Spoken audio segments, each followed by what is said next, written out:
Hey, what's up mga pogi? So napansin ko lang no na kapag ang post natin ay about sa pagod, pagod na pogi, kapaguran, ang daming engagement, ang daming nagshi-share, ang daming nagre-react, ang daming nagko-comment, no?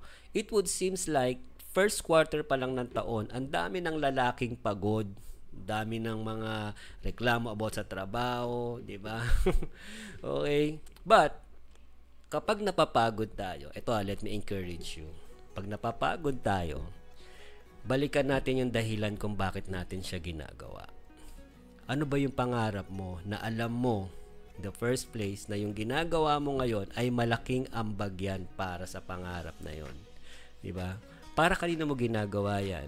For your self-improvement, that's good. For your family, meron kayong gustong bilhin, may pangarap yung anak mo, yung asawa mo na gusto mong ibigay, di ba? So pag napapagod tayo, okay lang yan. Okay lang mapagod, okay lang siguro, okay lang magreklamo, i-share mo yung mga post ko, pwede rin naman yun, di ba?